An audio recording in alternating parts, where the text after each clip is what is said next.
Então, eu não consigo dormir, eu não consigo me desligar. No tempo que eu tenho para dormir, eu fico atualizando para ver se eu consigo mais informação.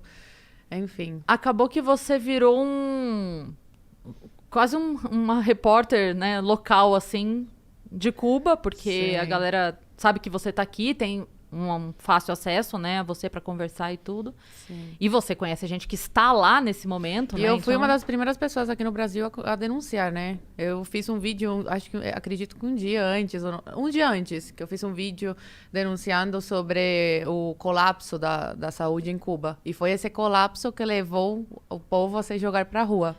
eu quero que a gente fale um pouco disso também, porque é um assunto que a galera sempre elogia muito, né? A saúde cubana e tal. Então a gente vai falar disso daqui a pouco. Mas antes da gente chegar nessa parte, eu queria entender direito, até pra galera que tá assistindo a gente agora.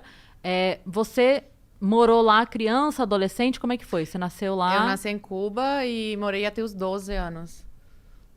Tá, e você morava seu pai, sua mãe, todo mundo? Sim, Tá. minha família. Tá. E uma parte que sempre morou fora, né? Eu tenho família em todo que é canto do mundo, assim, Espanha, Venezuela, Estados Unidos, assim, Por parte de mãe e de de pai? mãe e de pai. E Nossa. essa galera que saiu fugida também, já morava fora? Como é que é? Eles saíram fugidos há muito tempo atrás, né?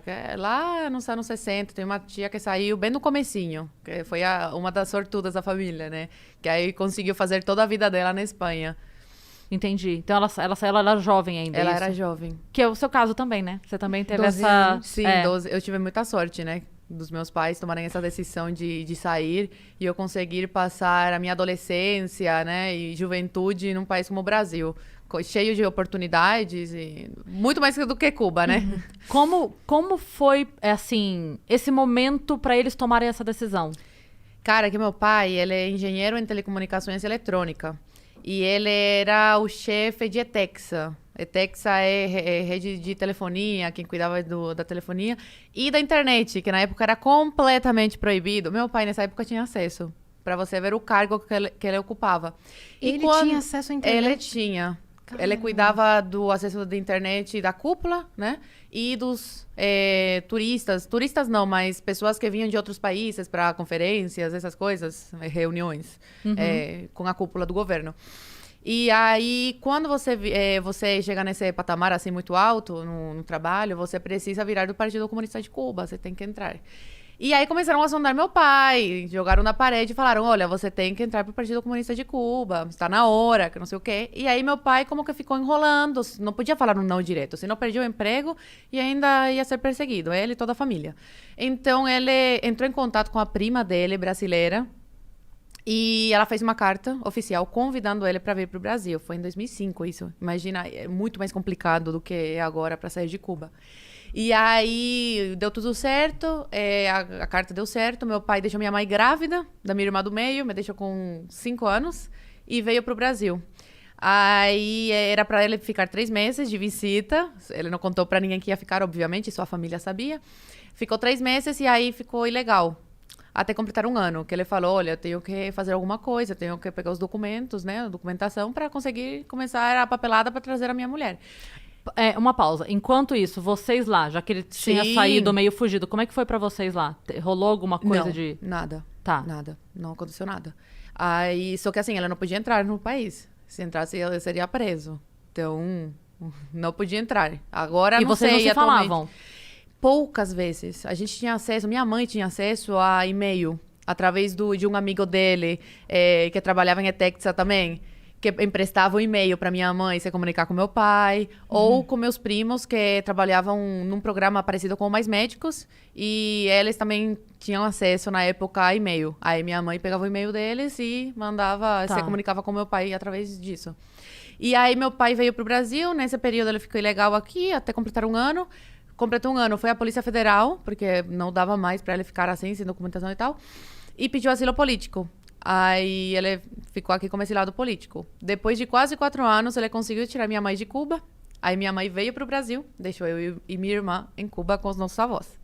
Eu tinha 9 anos e minha irmã 3 na época. Nossa.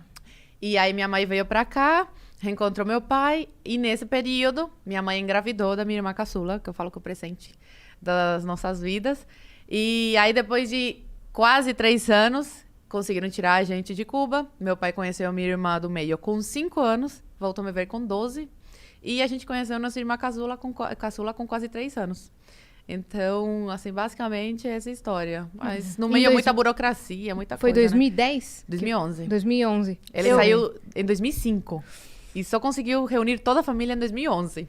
Meu Deus. Agora, é assim, você contou que seu pai tinha um cargo relativamente importante e aí ele deveria ter um salário melhor do que outras pessoas do país. Então, eu quero dizer assim, como Menos era... pior. Menos pior. Então, é por isso que eu quero perguntar, assim, mesmo sendo menos pior, como era a vida de vocês? Como foi essa infância? Onde vocês moravam? Como era a casa? O que você lembra? A gente morava na casa da minha bisavó. Tá. Da minha bisavó. Muito antiga, caindo aos pedaços. Tanto que depois, meu Deus, caiu literal aos pedaços. A nossa vida era confortável, se comparado com a vida de um cubano que não tem um cargo tão alto. Mas mesmo assim é de muita pobreza, muita escassez. Então, até hoje eu tenho esse trauma de comida, por exemplo. Que eu vejo comida e eu preciso comer.